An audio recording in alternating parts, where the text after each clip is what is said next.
Aha! Gather close, traveler, and listen well, for you have stumbled upon qualified nonsense, a most peculiar fellowship indeed.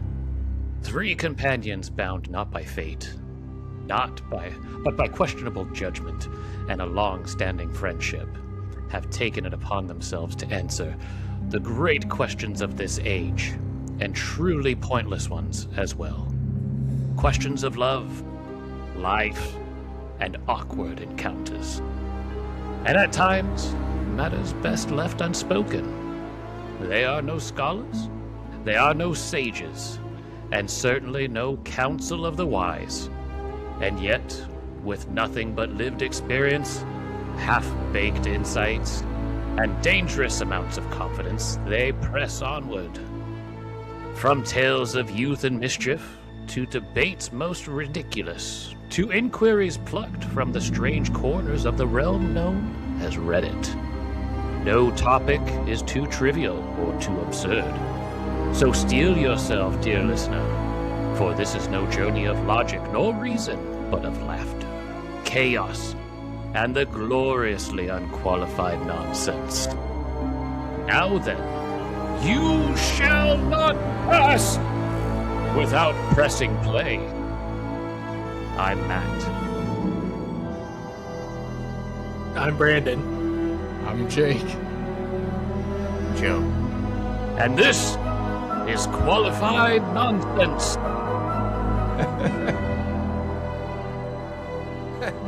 That was awesome. I was moved. I was ready to go. Riding I the spent board. way too much time. And before you ask Brandon, I wrote that.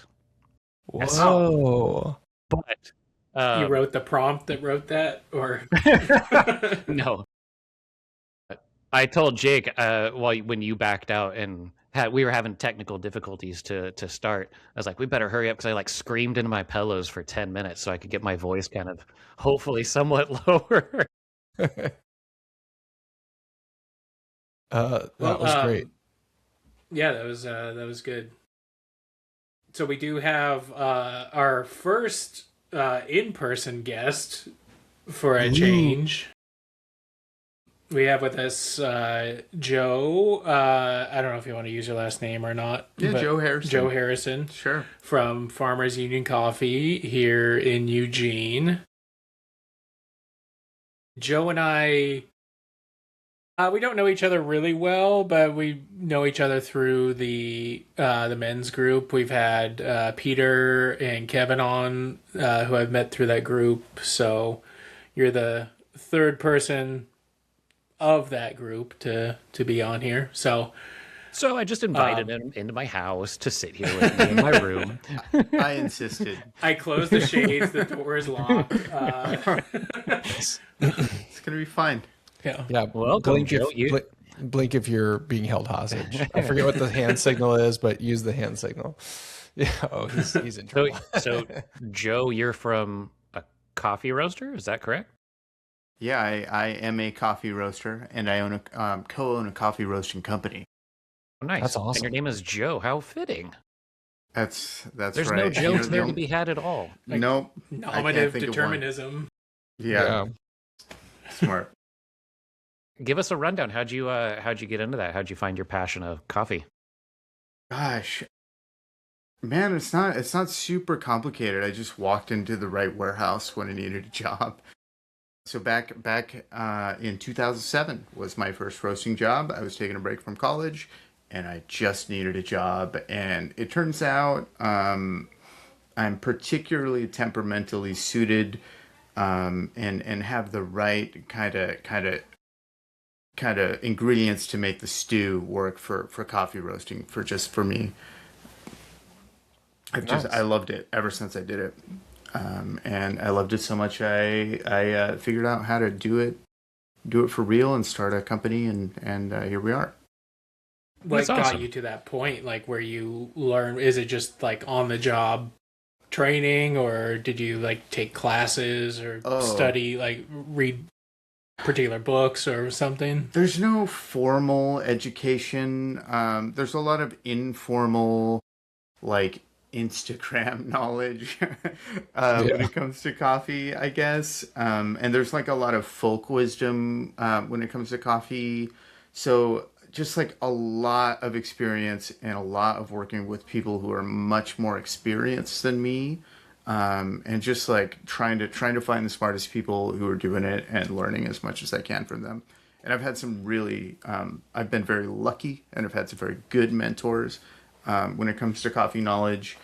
I don't, I mean, I could name drop. It wouldn't mean anything to a layperson, but I've been very lucky in the world of coffee. Nice.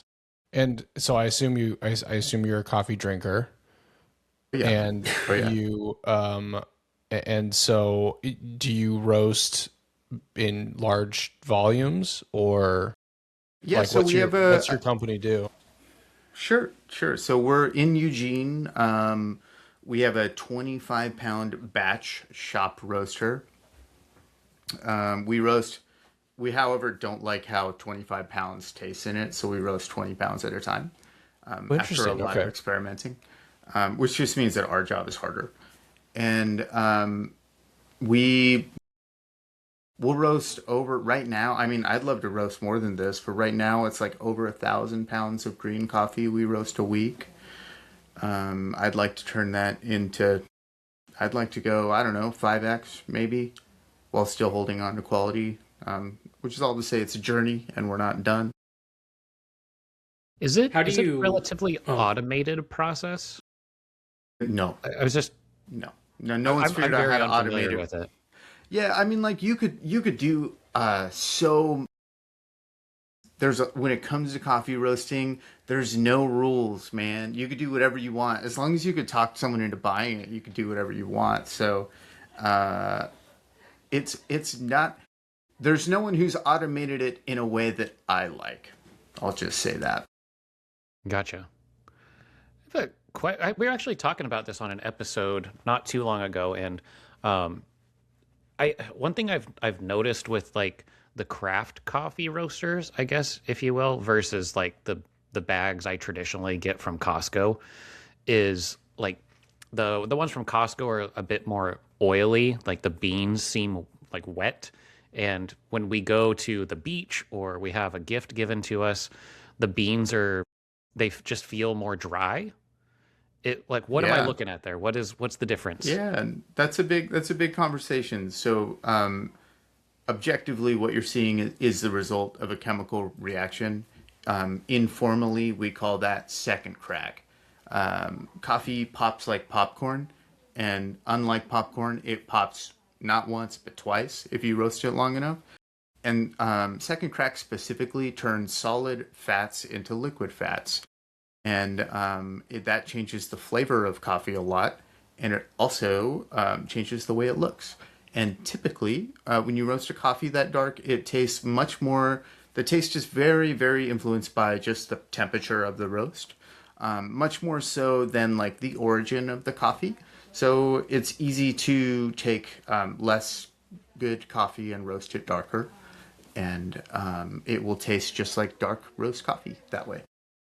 While if you have coffee that doesn't look like that, where it's like drier, you're going to get a lot more influence of the origin and potentially what influence the roaster, the roasting had on the process too. So you could have much more variety of flavors that way. Interesting. Okay. I know that's probably a real crash course in in the science of it, but it makes sense. That's I didn't realize that you call it's a second crack. Is that what you call it? Yeah, so it's weird, but coffee has a lot of, it pops like popcorn, and it pops for the same reason. There's a bunch of water in it that's trapped, and if you get that water hot enough, that water explodes violently out of the coffee, and that's first crack. There's also a lot of fats that are solids in the coffee, and those will violently liquefy at a thing called second crack, as you get the coffee hotter, and then it catches on fire after that, which I don't recommend. Yeah, that's fair. Seems ill-advised. So is there like a particular part of the world or country that produces coffee that you prefer, or you prefer to get your beans for your shop from? Oh yeah, yeah, man. I like coffee from all over, but I think any coffee professional worth their salt will tell you that Ethiopia is their favorite country to get coffee from. Ethiopia is where coffee's from, Okay. and we people took coffee from Ethiopia and then planted it all over the place after that. And but I love it from everywhere. But Ethiopia maybe might be my favorite. It's what I like. Is it sort of like with like wine grapes? How I was just about to ask this, there Brandon. there are different like regional Yeah. like oh, this is from this region in France, or like you can kind of taste that, like, oh, this is from Ethiopia, this is from Guatemala, Yeah. like. Yeah, a good coffee roaster will be able to taste coffee, sometimes even just look at coffee and tell you where it's from. A good, and there's a reason for that, is coffee it has a lot of flavor compounds in it, more than wine. Wine will have 300, 400, 500 unique flavor compounds, and coffee will have over 1,000. So it's better. Eat So do your you heart ever, out, sommeliers. That's right. That's right. We just haven't professionalized in the same way, and our marketing isn't quite as good. So we got our work cut out for us. Well, it is kind of hard because, like, with coffee, you do have to brew it and, like, drink it hot. Whereas wine, is bottled, and it's kind of easier to. Yeah, just uncork and go. Yeah. That's a challenge. And you could have the best coffee in the world, but if you brew it wrong, it can taste terrible. Too. It's really important how you make it. As That's not, Brandon, that's not true. You can have it cold over ice with the best man. sugar-free almond macchiato caramel. Okay. yeah, caramel syrup, caramel I- drizzle.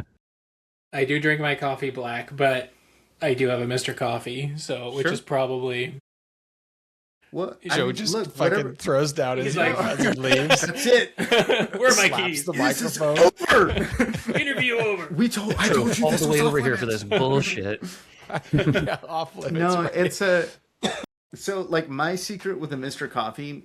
So like I'll go traveling, and if I happen to stay at an Airbnb, I'm not bringing coffee stuff, right? I'm just Yeah. using whatever's there. So if I'm at a place and there's a Mr. Coffee, I boil water beforehand and I pour it in the reservoir. And really, the only issue with Mr. Coffee is it doesn't get hot enough.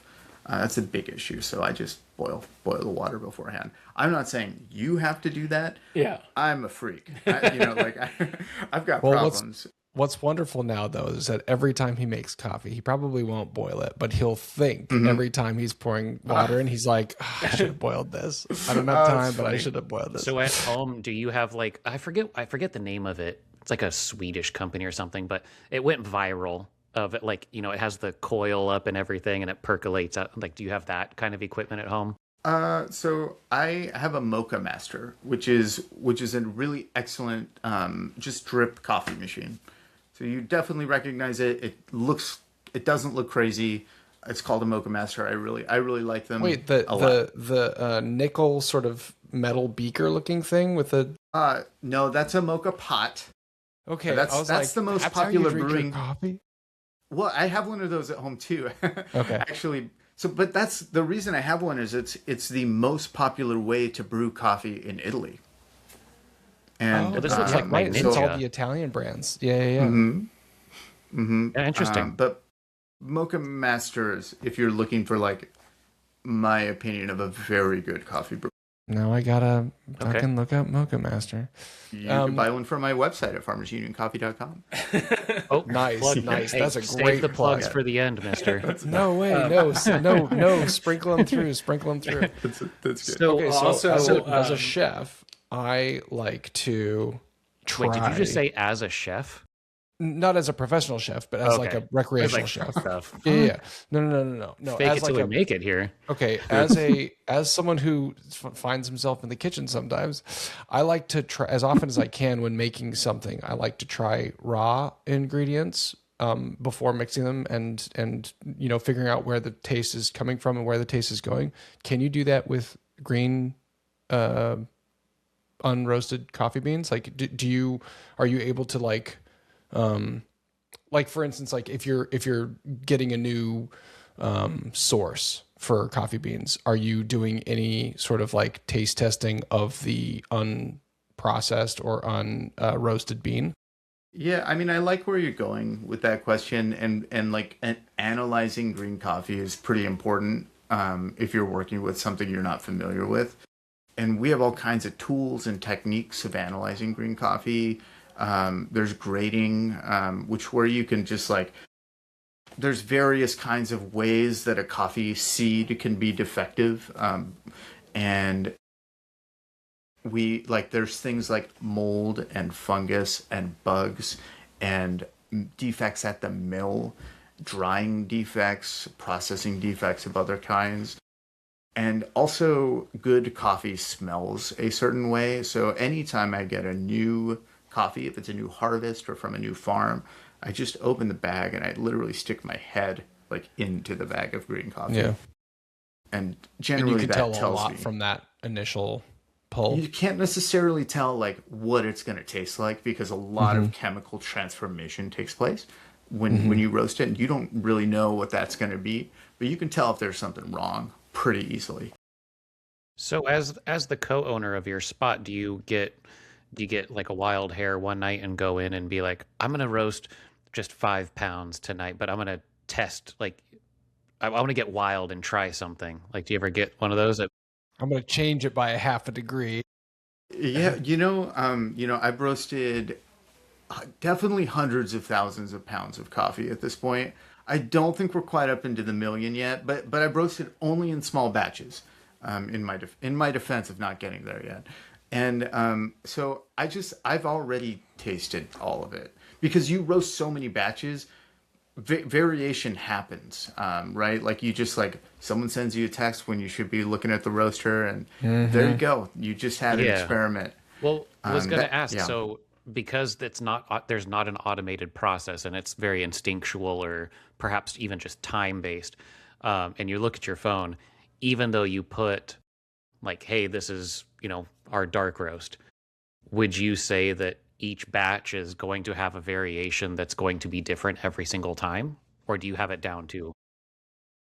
Well, we use very specialized temperature and time monitoring software that's connected to our roaster in real time, and I have records of coffee roasts that we've done for this company going back to 2016, and we've done almost 17,000 roasts at this point.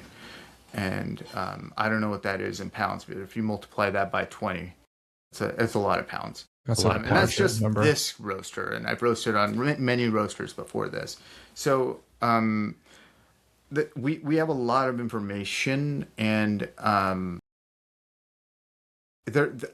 coffee will have variation for like many reasons. One of those reasons could be some things that are happening in the roaster, but like, dude, it's the way that coffee's grown. It's like, well, did this tree come from a different side of the hill?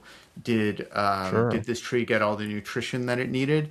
Did some of these beans, are they all the same variety? Is your water source a little bit different today than it was yesterday? Did a bunch of Look, man, I don't know. yeah, exactly. Well, I don't know either. So there's just so many questions. Well, that's a good point. It's hard. It's sometimes hard to know the answer. But then again, like if you're like just playing Candy Crush on your phone and not paying attention, it's like, crap, I left it in there for too long. Whoops. New variety, special this month. This is the holiday pack. So on Extra the dark. rare chance that something goes very, very wrong, we will donate it to people who run like various food pantries in town. But That's pretty cool. You should create one called the Third Crack and just see if your community is like, what the hell? Third crack. Don't isn't it your coffee that's in the Oakshire espresso stout? yeah, did Kevin talk about that? No. I think I saw it through the grapevine or when I was there or something that it was Farmers Union coffee. Yeah, working with That's beer awesome. brewers is fun because they like speak our same language, or like we're just making beverages, so we think about things in similar ways. Yeah. That's cool. Yeah, if you guys are ever down here, you should visit Farmers Union. They're in a really cool building like that, and the Down to Earth buildings are both really fun to walk around because they're like old, like farm industrial buildings that have Nice. been Is that the around spot? for. Is that the spot by the jail? Yeah. Yeah. Oh, Okay. Yeah. Stop by his coffee shop right across from the jail. That's a good way to market it. Wave to the Oh, other yeah. people. Well, I'm sorry. Is that the one by the train station? Yeah, Also the one. let's rebrand that. If you're picking up found a my- loved one from the jail, stop I was- in for a cup of coffee. I was visiting Brandon down there this summer, and I found myself walking around, and I was looking for a coffee spot that was open when I was awake, and there were very few, but that was one of them. So yeah, that's very cool. I was there. Did you like it? I did. Yeah, it was fantastic. I'm sorry. I do bastardize my coffee a bit. No, Matt, just keep this to yourself. Hey, Mr. Half Calf, keep it down. Hey, you son of a bitch. I'm gonna dox Jake on this. Do you guys do? I just Look at me, realized I'm half calf. hideous. I just realized half calf was a thing. Do you guys do that? We'll do if we can do it. We'll do whatever you want.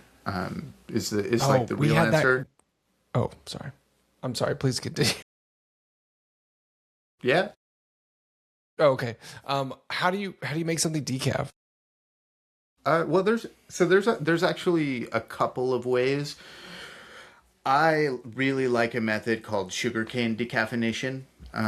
They use ethyl acetate, which is found naturally in sugar, to dissolve caffeine from raw coffee. There's also another very popular one that just uses water, which I don't like the way that tastes very much, honestly. I have seen that as far as like a marketing, like decaf, fresh spring, blah blah blah, whatever.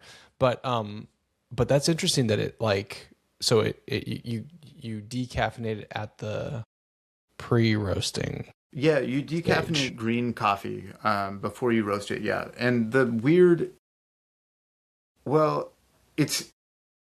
thing about the water one, I guess, is that it uses a ton of energy. You have to like boil the coffee, and you have to get this very special carbon that you create from who knows what, from something that has carbon in it that just dissolves the caffeine, that just like absorbs the caffeine molecule itself. Oh, So I you're see. creating like a gradient between this green boiled liquid that doesn't have caffeine in it but does have all the other stuff, and you're doing this thing called reverse osmosis with a pressure gradient, and then Yeah. you can extract a lot of caffeine as long as you keep your liquid caffeine free through your special carbon.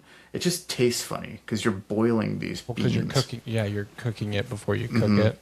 Yeah. Yeah, And then if you're it's Jake, a- you put it on a plane and fly it all the way across the country. All right. For more. Fucking. Yeah, I'm kidding. I'm kidding. Yeah. No, Well, Jake so that's- does order his coffee from Cafe Mom. Oh yeah, there you go. So Yeah. he should switch to Farmers Union. I should switch. I'd love to. I mean, well, okay. So I'm in North Carolina, so like the effort that I've been making is trying to find local places that I enjoy as much as that. And I think though I'm inclined to switch to yours, Joe, I'm not helping the carbon footprint if I switch to someone from down the street, Eugene. Just in defense of people near you who are equally as passionate as me, you should find them, and they will have an excellent decaf available for He you. just keeps finding tobacco. He's I like, know every that's the time problem. I'm like, there- tell me more about the coffee. Yeah. I feel like there are a lot of coffee roasters locally here to Eugene. Like, is that unique or is it that way in most places? You know, there are unique things about Eugene. The coffee scene's been pretty robust here for a while, for quite a while, which is more unique than maybe some other places. But everywhere's got coffee these days. Everywhere's got good coffee, you know. Mm-hmm. What's your preference on roast as far as how dark or how light you like it? I like to taste a coffee. I like to taste where coffee is from and what happened to it on the farm. And you miss out on a lot of that the darker you go. So it's hard to communicate about roast level, honestly, because everyone else marketing coffee has kind of ruined that. So it's like really hard to communicate. I like coffee that's roasted light enough so I can taste the origin characteristics and taste all of the hard work that those farmers put into it, because that's a lot more work than roasting. I assure you. Yeah. No. Oh, go ahead. Do you get to visit the farms often and go check out where your coffee's coming from and all that? I just got back from Guatemala, like maybe a little more than a month ago. Oh, wow, nice. Yeah. Are those trips like you're just going down there just for the coffee to meet with the farmers, or are you like also using it as a vacation? I guess you probably shouldn't answer that if it's like on behalf of your business. No. For I mean, it's definitely like, dude, traveling is so cool and so fun, and I feel so lucky that we're at the point now where I can do that. And I would be lying if I said it wasn't a good time. Yeah. However, it's a lot of work and it's a lot of travel. And like, as an example, we were going, the bag of coffee I handed you, we visited that farm in Guatemala. Okay. And it's grown on the side of a mountain. And that mountain is called Volcan de Agua. So it's a volcano that's probably not going to erupt. However, it did erupt and destroy a city a few hundred years ago, famously. And I'm sure it's fine when we're on it, though. So we were driving straight up this mountain, and our trucks broke. And so we got out of the trucks, and we walked straight up this mountain. And then eventually someone fixed our truck. But we were able to drive back on the truck. But we weren't sitting in the cab of a truck. Don't allow me to assure you of my comfort. I was sitting in the in the back of the truck, and that sounds like a fucking dream. That sounds awesome. On the wheel well of the truck, which if you've ever been in the back of the truck, you'd know it's the least comfortable spot to sit. So when you wake up tomorrow, that's right. You the roads go to your were Mr. not Coffee Maker. Paved. Yep. So yeah. So like when you go visit, you're not going to like the touristy part of town. You're going to like you're not going to the beach. Hard to reach. I would not call it a glamorous travel vacation. I would say it's like, we're like there to see what's going on and to understand how we can better help farmers. Besides like committing to buy their coffee, like what else do we do? Like Joe, I think we've talked about this.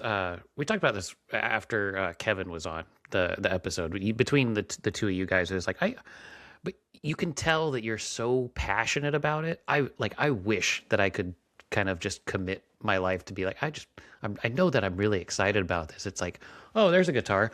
Oh, there's some video editing software. Oh, there's this like, scattered cats. I think it's very admirable, and I find it super impressive that, it seems like you could talk about coffee for forever and educate people. Like, yeah, it seems like you definitely found your calling, I guess. Yeah, and the fact that you're able to find the outlets that are like sort of symbiotic in your relationship with the farmers, and then like what you said, like if you've got a roast that goes too long that you're not as big of a fan of, you donate it to, like soup kitchens or something like that. Like, I don't know. I feel like that sort of like the passion paired with the sense of community. That's, good on you, man. This is a lot of fun to talk to you about. I do have a follow-up question, but we should probably get to some other questions. Yeah, first of all, Brandon, you got a bag of coffee? Yeah, thanks. That's fucked. I know. Now, like, I should be giving him something because he's taking time out of his day to come over here. And give him one of your Funko Pops. Yeah. Yeah. But Yeah, I've got There's a whole billion stuff going toys on. over here. Do you want You to may pick a hot. You can have one Hot Wheel. LBJ commemorative Oh plate? my god. That's incredible. I have a JFK one up there, but Whoa. I have like old lady Joe's decorations. I'm good. I don't need any more spoons or stamps. No thanks. You can keep your coffee. Okay, but I do have a serious question for you, Brandon. Are you gonna boil the water before you put it in your Mr. I won't commit to doing that tomorrow morning, but I will commit to doing it at some point. My man. I have more tips if you want to even delve deeper into the Mr. Coffee tip rabbit hole. I mean, I feel like this conversation could go on for like another couple How about hours. let's end. For sure. Think about this, Kevin. Think about some good tips to give your Yeah. average Oh, it's consumer Joe. on how to maximize your at-home coffee maker. Yeah. Yeah. All right, should we go to break and then come back for some questions? Yeah, we'll be right back. And welcome back. Feel free to drop us a line at qualifiednonsense@gmail.com or connect with us on our socials or find us over on our Discord server. If you or someone you know would make a great guest on a future episode of Qualified Nonsense, like Joe, please let us know. Now's the time on the show where we take on Reddit's most pressing queries by finding the top trending questions and answering them here. Brandon, Joe is just looking at all the shit on your shelf. Oh, Yeah, he's wondering if he's safe right now. Yeah. Hey, what's this roll of duct tape for? It's like, are you sure you don't have an 8-year-old around here somewhere? Oh man, that's good. All right. So the first question comes to us from the advice subreddit, username alarmedstranger895. The headline of this is kind of a longer one, but the headline is, he brags about his high income, 150K, invited me to his brother's UK graduation, then conveniently doesn't include me when buying airfare. He and his family are sharing a hotel room. Is this breakup worthy behavior from him? And then here's the details. I'm 30 female, he's 31 male. We're on the East Coast. I've been dating this guy for a bit, but have known each other for 20 years, and he recently invited me to go to the UK with him to celebrate his brother's graduation. It sounded nice at first, and I was open to it, but then he went ahead and booked his own flight without coordinating with me at all. By the time I checked, tickets were around $1,200 round trip. That already rubbed me the wrong way, because if you invite someone on an international trip, wouldn't you at least plan it together? I told him I'm not going. Now he's acting like it's no big deal and that I could still come if I wanted. Here's the part that really got me. He told me his entire family, parents, 2 brothers, and him are all sharing one hotel room, likely to save money. And he's basically implying that if I do come, he's still going to stay with them, meaning I'd have to figure out my own accommodations. But if he's this cheap, why is he always bragging about his high income? So I'm like, what exactly was the plan here? You invite me on a big trip, don't coordinate flights, don't account for where I'd stay, and expect me to drop $1,200 just to fend for myself in another country? It honestly makes me feel like the invite wasn't thoughtful at all, and I wasn't really considered, like I was just an afterthought, and that he's evil for even having invited me and gotten my hopes up in the first place. Jeez. Sounds like you made up your mind already. Well, but also like evil's a bit of a stretch, but I definitely think like he's probably it does strike me as maybe cowardice is too strong of a word perhaps, but like not wanting to break up, but like laying down some heavy hints. Like, I don't know. It doesn't sound like a worthwhile relationship, but I'm going to say it's also like borderline spectrum behavior of like, hey, my girlfriend, I'm going to do this, like just kind of like nonchalant, because it doesn't sound like he cares, or maybe he just doesn't know how to. Or he doesn't think that it's as big of a deal. Like maybe he was just extending the offer to be polite, I guess, and then I don't know. But then that does seem like a big trip to just casually invite someone to, and like, oh yeah, come along if you want. I don't care. Like, I don't know. It does seem kind of like yeah, there wasn't a lot of thought or consideration. Or Joe, if you invite us to Guatemala and you're like, yeah, find your own truck to ride up the side of the hill on. Oh man, yeah, that. This is this is this is too big for my pay grade. I don't know what to say about this one. Yeah. I think that I do think that it might have I been. mean, it could be. She does mention that they've known each other for 20 years, so maybe that has something to do with it. Maybe, you know, if they recently started, if they recently started dating, maybe he just figured like, oh, well, we've known each other for so long. The honeymoon phase is gone. Yeah. Come if you want, I guess. It could also be like external pressures that they are that the inviter, the person who's got the brother who's graduating, you know, like in one side he's going like, hey girlfriend, come with me to this fun trip, and on the other side his family's like, wait, we had already talked about being all together and staying in this place. And he's like, oh yeah, family, that's right, I forgot. And then he goes to a girlfriend, oh hey, this is the plan, but you can still come. So it might be just that they're like the target individual is unable to like properly communicate to both parties, and so is feeling torn and is reluctant to actually like, maybe they're just like a people pleaser, so they're just kind of like pleasing family, pleasing, like placating girlfriend, even though they're sort of stuck in between. Well, call me silly, but it doesn't seem like that fun of a trip to go on either. It's like, hey, you want to come all the way to the UK for a graduation ceremony? I don't want to drive to the high school down the street for a graduation ceremony. Same. Like, that sounds awful. So I don't know, maybe he was just like, Rain hey, check. she's probably going to be pissed if I don't invite her anyway, but I don't think she really wants to go. Yeah, maybe that's the plan, is to just make it sound as unappealing as possible so that she doesn't. But I feel like you guys are being really charitable. My reaction was like, man, screw this guy. yeah, I mean, we are kind of giving him the benefit of the doubt. But yeah, it could be. Joe, that, I agree with you. Fuck this guy. This guy's a piece of garbage. It's.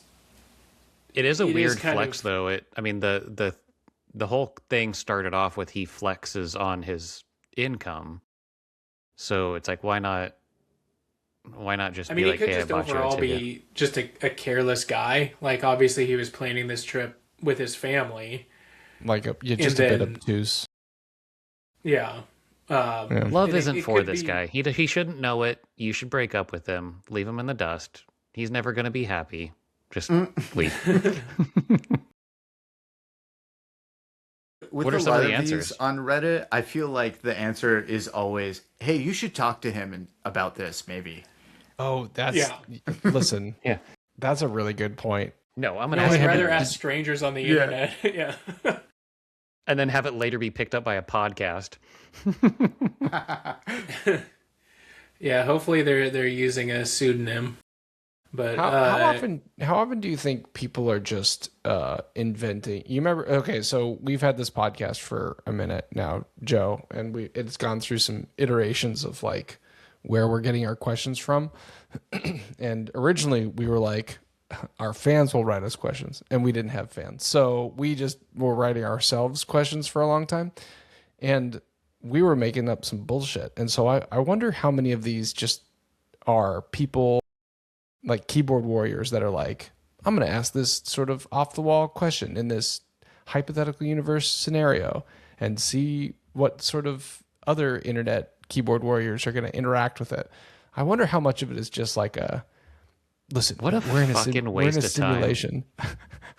It's like AI slop, right? It's like the internet just like. Or what if the boyfriend knows that the girlfriend is mad and he's writing this pretending to be the girlfriend just to see what people would. Gosh, Like, is she gonna break he's up looking with me? for. Yeah, Join us on this my God. 2020. as an actual out like Dateline NBC show. Yeah. Wow. What are some of the answers? I think we just figured out Reddit though. We hacked it. She's probably also like, she said like he's evil, so she's probably just super mad as she's just trying to get it out there. She's like, clearly pissed off. But this person, Chocolate Chip Wizard, says if you're going to pay your own way on a trip, it shouldn't be to his family event. It should be to a vacation you choose because you want to go there and see the sights and have fun. You know what? And that's another thing. Like, that's kind of how I feel about like how I feel about destination weddings. Like, yeah, things like that, where like if you like, it's fine if you want to get married somewhere else, but if you expect a whole bunch of people to be there, like, you should probably have a plan in place to get them all there. I was talking to somebody recently about destination weddings, and they did not go to their own family members. There was two of them. They didn't go to one of them, but then they went to the other, and it was in Mexico, so it was an all-inclusive. And he prefaced it with, "I'm coming, but I'm coming for the room block rates, and I'm having a vacation." He's like, "If I get too hungover at the swim-up bar, I'm not coming to your wedding, but I will be there, and I'll celebrate with you at some point." And I was like, actually, I mean, at least he was truthful, but he's like, "Hey, I mean, you know, guess you got a that block of seems rooms. pretty dicey. It's going to be affordable." It was like, man, at least he laid it out there. Did you say discount? All right, I'm on my way. Finally, a wedding I want to go to. Also, Brandon, at Counterpoint, Eat, Pray, Love, you know, go on adventures and experience the world. And I'm standing by the whole stupid, like, I wouldn't fly across the pond to go to a graduation ceremony. damn, Yeah. there's such venom in your voice. You're like, I agree. circumstances. That would be low as far as like traveling internationally. That would probably be at the bottom of my list of things to travel for. Especially like nowadays, like if you really do care, like you could probably watch a Zoom feed or something, of like a live feed of the ceremony. That's how I attended your wedding, Brandon. There you go. That's true. That's true. All right. Should we burn a next question? One more question. This one's pretty straightforward. Chocolate Chip Wizard got it covered for us. Thanks, Chocolate Chip Wizard. Break You're up the with best. him. Or get Easy. him to pay for the trip and then break up with him. All right. Next question comes to us from the No Stupid Questions subreddit, username Silas Port. They ask, has anyone else entirely lost their interest to watch new movies and TV shows? I see headlines about new movies and Oscar winners and have zero interest, to the point that it baffles me. I'm trying to pinpoint what it is. I think maybe because we're so saturated with media that anything new is just adding to the noise. I also turned 40 this year, so I'm sure aging plays into my indifference. It seems like anything made after 2010, I'm just kind of meh about. How do you agree? Joe, you got shows, movies? You do? Yeah. So I also just turned 40, and I've been thinking about this. It's like, it's a relatable question, but there's something unrelated. There's also something that is distinctly different about media produced post-COVID, and there's like a feeling that becomes, as time goes on, like less relatable to the pre-COVID media material in some way. I tend to like at least have a passing interest in new stuff for that reason. Interesting. That makes sense? Yeah, that does. Yeah, I forget who was interviewed, one of the big producers, actors, Matt Damon maybe, but he was talking about how prominent the conversation with, I think, Netflix, but I think all the big production companies are doing this, that they're very interested in simplistic plots that can be second screen and third screen materials, so they have a full expectation that the people watching in their media are on their phones while they're watching, so it can't be too complex or whatever. And I find that very bothersome, but I think it is It's really sad. it's sad, and it's also like I think that's the symptom to that is me myself. I'm much less interested. This question I relate to greatly. I just don't have any interest in what a lot of the blockbusters come. Now the indie stuff, granted, I don't have as much exposure, nor do I have the time to really watch much of it, but it's certainly more compelling, as at least in trailer form or in like, like I see a review or something, and we know some filmmakers who have made some indie stuff. Like that stuff interests me, but the big blockbustery stuff, like I don't know, like it kind of all looks the same, and it's.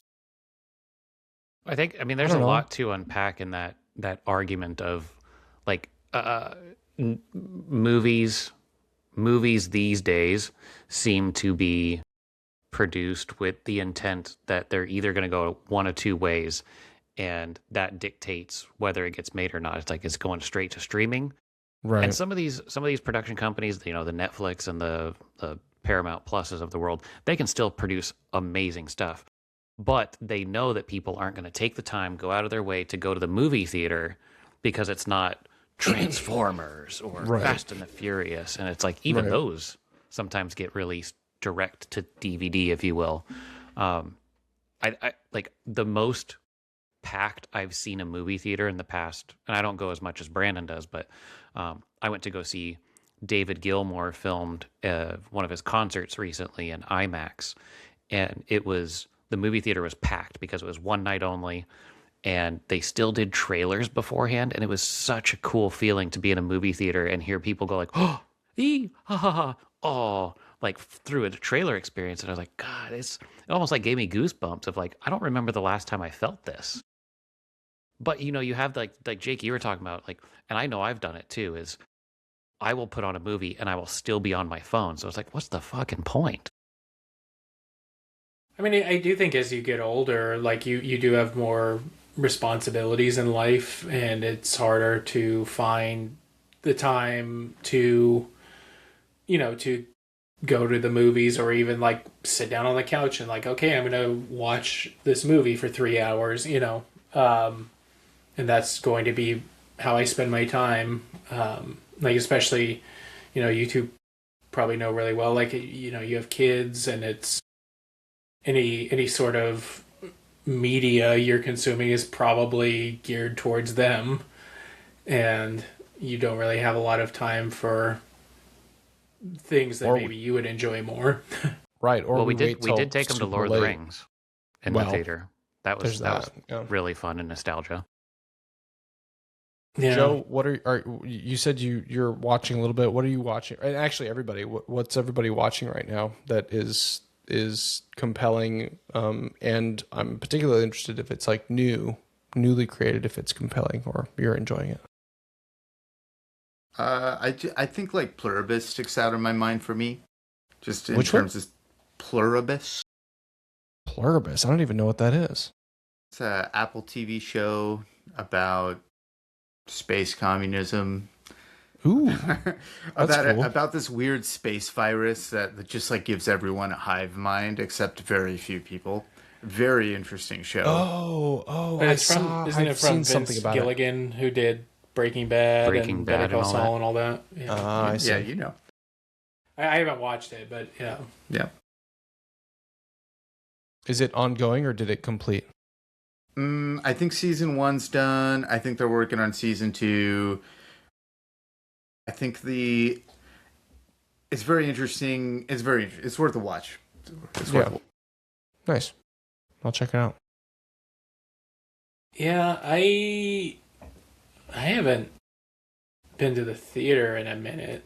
I don't know, like I feel like lately when I feel like watching something, I've been watching like just Jeopardy. I mean, like, that's a good old standby. But like You're getting so old, y'all. I don't know, like I kind of feel like like, yeah, it would be great to like watch all these shows like Pluribus and like every like, prestige show that's out there. But like I kind of don't feel like getting invested, and also there's so much out there that it's sort of like like reading multiple novels all at the same time. Yeah, it's hard to keep them all straight. Do you think there's decision fatigue there? For like, Yeah, I mean, yeah, I think that's definitely it. I mean, one of my favorite things to do is like to cook a cheat meal, if you will, or like a pleasure meal, and sit down and watch something. But I mean, my food will be cold by the time I pick something to watch because I was like, oh, that's better. Oh, I wanted to watch that. Oh, it's on a different app. Oh no, it's do you want to watch that? Yeah. No. Do you want to watch it? No, I've already seen the first 3 episodes. Do you want to? No. I think we've had so many nights like that like that's our movie time or our hangout time is ultimately not deciding on something after like 35 minutes of like going through that and us being like, I guess we're just going to read a little bit and go to bed. And us, like my partner and I being like, what a night. I did just start, and I know people have feelings about him. I have feelings about him, but I think 50% of the stuff that he produces and writes is good. But I just started watching The Madison that Taylor Sheridan put out. Kurt Russell, Michelle Pfeiffer, in it, and it hits that, just turning 40, in your nostalgia feels, what's it all for kind of thing. You only got 10 to 15 years left to live, maybe. So I don't know. It's one of those that I was sitting there, I was like, oh, in your 40s? No. That's the nostalgic aspect of like we're just on being our way out. reflective. In this show, they're in their 60s, and they're like, we have 10 to 15 years left before we're just sitting around looking and observing things. I want to go out and do things. I was like, yeah, I do too. Yeah, I actually did I finished the first season of the TV show Neighbors on HBO. Have you watched that? Or no? It's like kind of a documentary. It is, yeah. I've heard about it. Like about the psycho I think neighbors. It's produced by one of the Safdies. Yeah. Mm-hmm. It's really, really entertaining. It was a lot of fun. Like people, like crazies. Like, is it real though? Is it real? Yeah, it is. Yeah, it is real. The very last episode of the first season, don't watch with your kid in the room, because unless they want to see a lot of elderly man nudity. But, is that the guy that wears like the yellow thong or whatever? Yeah, but you also see him a lot without the thong on. So you're saying it's a must see. It's a family friendly must see. Yeah. Just to entice people to watch. Right, exactly. Yeah. See, yeah. Wrinkly old man balls, but real lemon party. That show keeps coming up as recommended, and I always, again, I think it's the spoil for choice. I put it in my queue, and then it's just like there's 800 other things that you scroll past. Yeah, I wish there were like 1,000 episodes of it. It's very entertaining. It's like it's an easy watch, but yeah, like because I mean, I think it's like the kind of larger point is that the way of life in America and property ownership drives people insane, and like trying to achieve the American dream is impossible, and that's a different thing for every person. I don't know. It's but it's also just kind of crazy people on camera. So the thesis, you don't have to look any deeper than that if you don't want to. But yeah. Yeah. It's like when the people in Jackass dress up like old people, except it's real life. Yeah, exactly. Yeah, I guess. I wonder if there's an aspect of it. It feels like in our culture lately, there's been like just being nice to strangers isn't a thing that we do anymore often. And I wonder if this show would have been possible like 20 years ago. Yeah, it does seem like yeah, it does tap into like people being very protective and individualistic rather than like, hey, my neighbor's going through a hard time and I'm gonna be nice to them. Yeah, it is. Well, who It wants does to seem watch like, that? You know, well, that's yeah. what we I mean, there thrive are on, just shows being that are, divisive, and yeah, but it does seem like, that's yeah, a like, different conversation. I mean, in the last like 10 years or so, people have just gotten angrier for whatever reason. And COVID, man, I think we've gone back to I that a think couple times. I think COVID it's ruined it. that paired with mobile devices. I'm as bad as the rest of them, but doom scrolling and like everybody's, the reason why neighbors aren't what they used to be is because everybody's looking at their phones and everybody's keeping time and going to work and coming back to work. And I mean, even driving, like, and I'm guilty of it sometimes, like, switching music or like trying to multitask at stops or like stoplights or whatever. But like, how yeah, often do like you if see you're, people? yeah.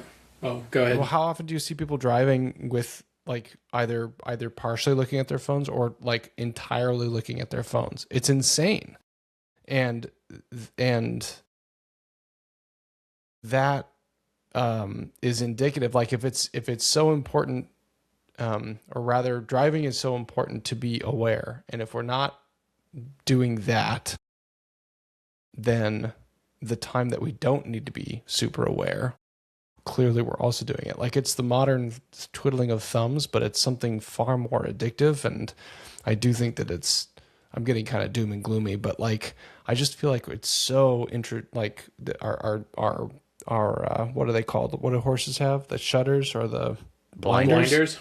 We've got blinders up so hard, and I think it's all flashy, Candy Crushy screens, or certainly a lot of it. Sounds crazy, but I'm looking at a bookshelf in this room right now.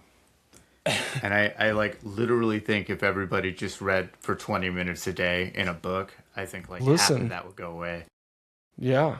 No, you're not wrong. That's Well, I mean, noticed- people on the bus or on a train or whatever would read the newspaper or bring a book. It was.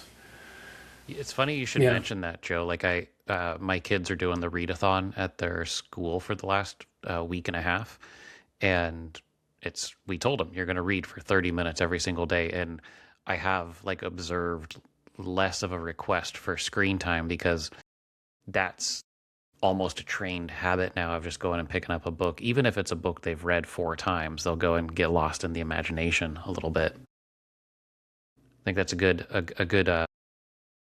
I know I should do it. These guys know how much I read. I only read headlines of articles, and that's it. And then you form your opinions based on that. And then, like, you see a kid, like, riding by on a bicycle, and then you're on Nextdoor, like, what is he up to? I saw a headline that said that... Whatever. Put him on my Ring Cam app. Yeah.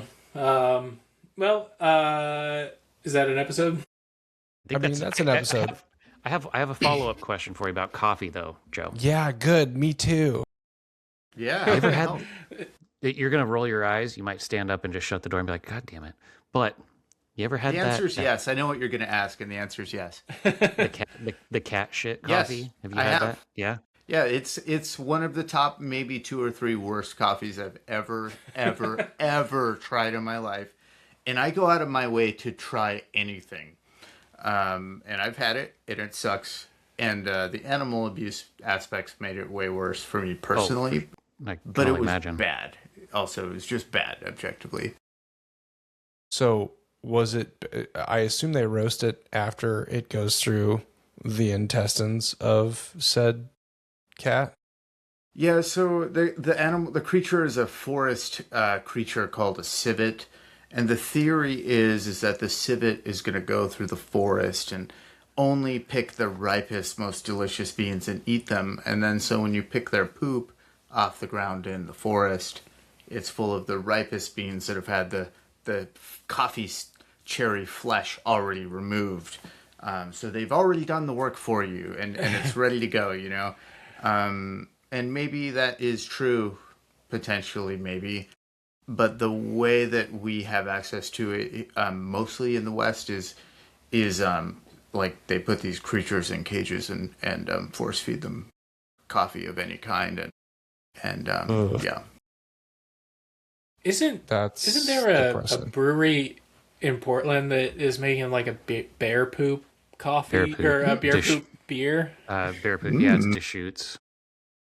Is it like a similar thing where they're like picking stuff out of it for the beer? Yeah, if I understood it correctly, they're getting like the yeast aspect off of it. It's kind of like when they did the female body part yeast extraction.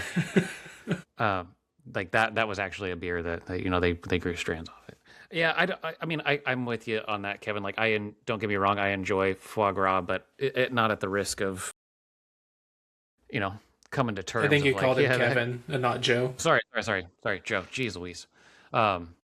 It's all right. Apologies. I should have his name up instead of mine, because you all know my name there. Do it Jake, at the very end. Jake, what's your question? So if I'm roasting at home, if I want to get into roasting at home, yeah, what do I need? Like all of the kits and the tools and stuff, or can I do it in the oven? Gotta buy an old building across from a jail, and then yeah, first things first. Old building, jail, got it. I think the most there's a couple of really common ways of roasting at home easily.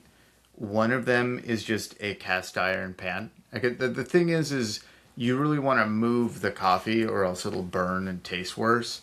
And a cast iron pan lets you stir it up while it's roasting. But I might even recommend an air popper, like a popcorn popper. Cool. Like a whirly pop or yeah.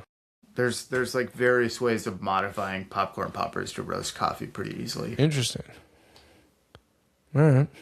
That's good. Can you get like one of those automatic? I feel like I see them all on like the Asian or Japanese algorithms, but they'll put like the automatic stir in a pan, so they don't have to actually stir themselves, and it just like continually goes around. It would almost look a little bit like a roaster, I guess. Well, gosh, like I have some pretty complicated. Well, I don't want to say complicated. I think if you taste enough coffee, you'll eventually come to the conclusion that it's hard to do really well using equipment at home. Or at least that's the opinion that I have, backed up with a lot of home roasters getting super excited about what they're doing at home and bringing it to me, and me tasting it a lot. And of course, like hey, whatever you're into, you like enjoy and do it, and don't let me discourage anyone from having a hobby. However, like unfortunately, when you do taste a lot, you begin to identify some common downfalls that can happen without really good equipment, which I feel is necessary to do it excellently. What are those downfalls? Well, is it like even roasting, or is it? Yeah, basically. So coffee is quite sensitive to heat application. It's quite resistant to. It doesn't like to absorb heat very well. It's not very conductive, so it's mostly made of cellulose, and just like cellulose, it'll burn. But like to get coffee roasted, you need to get it hot enough so that it's basically in danger of burning. Without like the right conditions. So you have these two like things that are challenging each other. Could you use a pizza oven to? I mean, I guess you could use anything to roast coffee. You really just need something that's like 450, 500 degrees ish Fahrenheit, not Celsius. Do you ever get into wood roasting at all? So I really want to taste the flavor of the coffee itself. Mm-hmm. And I would not want to introduce anything that would add flavors like wood. That's just my opinion. No offense to anyone who does that. You certainly can do that, and people certainly will enjoy it. Yeah. It's just not my thing. With those like flavored coffees that you'll see, I forget the one. It's the company that they've got like a skeleton on their bag and stuff. They always do like, maple bar and like all these like kind of desserty like. Are they like adding like artificial flavors or like spraying the coffee down with something? So I can't speak to proprietary industrial processes that I'm not. But I've worked at a lot of places. Mm-hmm. So I've worked at a place that did flavored coffee, and we'd have this massive cement mixer, as big as me, when I'm standing, and you'd put hundreds of pounds, like 150, 200 pounds of coffee in the thing. And then you put a little capful, like an ounce of flavoring for the whole thing, which is crazy to me. You just put so little, and it's like Teflon. They told me it was like, oh yeah, this has got Teflon in it or something. And also just a bunch of natural flavors or a bunch of like whatever the flavor is. I don't know. It was a long time ago. Maybe they were messing with me when they said that, but it scared me to see like how little flavor. Yeah, I was curious about that myself. My parents got me for Christmas. It was the New England coffee roasters, the guys that do like all the bourbon and the rum and whiskey flavored coffees. And don't get me wrong, it is kitschy. It's adjuncts added to it, but it was like shocking. And I didn't look up how it's done. Probably not in the most responsible way, but it was actually like the first coffee I drank black in a long time, because I like when you say I want to taste the flavor of the coffee, I was like, no, I want to see if I can taste like the bourbon aspect or the rum aspect. But I was really just going for the adjunct. Do you have a coffee cocktail you like? Like, do you like espresso martinis? Do you like it's tough. Like what are those not Tia Maria, but like Spanish coffees or? I definitely I struggle to enjoy coffee in those contexts. Yeah, I struggle to enjoy coffee with like cream in it, or because it's not really about the coffee. Well, it's not so much that. It's tough. It's just like a different thing, and I have to like really firmly divorce myself from like, okay, this is not coffee in the way that I am expecting it to be. I see what you're saying. Yeah. So it's a chat. Sometimes it can be a challenge, but I mean, like a nice espresso martini is good. Also, too, I can't deny it. So now these guys are going to New Orleans in a couple of weeks. Are chicory and coffee, are you a fan? I assume probably not. Is that the same idea where you have to like I assume you have to be like, this isn't like you're doing a different thing. You're not having coffee, you're having like a drink from New Orleans sort of thing. Yeah. You know what I mean? Like separating those out. I think everything has an appropriate cultural context, and if you're in New Orleans and going to Café du Monde, which you should, if I said that right or wrong, excuse me. No, you nailed it. Oh, damn, wow. You should go there, and you should definitely get some coffee and chicory there. We went a couple of years ago, and yeah, we did go there, and I had the cafe au lait, and it nice to me. It did just kind of taste like just hot milk. Really... Yeah, but it's time and a place, like you're saying. Hedge your expectations. Yeah, right. It's like listening to Nickelback. Time and a place. And that time is never. No. And that place is nowhere. No. Well, Joe, do you have anything that you'd like to plug? Obviously, check out closer to the mic and tell us about your. Wow, so exciting. Hey, you guys should all go to farmersunioncoffee.com, or if you find yourself in Eugene, come visit Farmers Union Coffee Roasters, just right on 5th Avenue. Very, very wonderful old industrial building, maybe next to the adult correctional facility, but don't let that discourage you. You'll find some great coffee inside, some really wonderful baristas, and come talk to me, and I will say even more words than I did tonight if you want. And they have really good breakfast sandwiches. Do Dude, I can vouch for Nice. it. according to eater.com, one of the best breakfasts in all of Eugene. Wow. Wow. Well done. Well done. Dang. All right. I have to come back down. I have a final question about. Actually, I have many more questions, but I'll leave it to a final question. Dude, I could do talk you, all night. Do you? What happens when we die? You would have. Yeah. You get to drink as many coffees as you want. Man, that's the best. Yeah.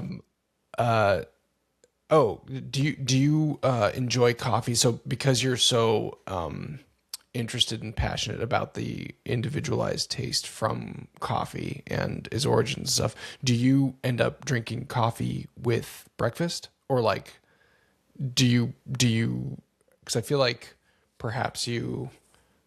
Well, I guess I'll leave the question at that. Do you eat food and drink coffee at the same time, or is coffee a solitary sort of focus activity? Most times, so I can only have so much in a day, and I really do need to taste a lot of coffee throughout a day to just do the amount of quality control work I need to do. So most times I'm reserving like my caffeine intake for like Sure. I didn't even think about control that. purposes. Yeah. It's not to say that I never eat coffee with a meal, and it can be really nice with a meal. I think that's one of the really great ways to enjoy it. But just like generally, I'm having it as a part of making sure we're doing a good job for everybody here in Eugene. Right. Nice.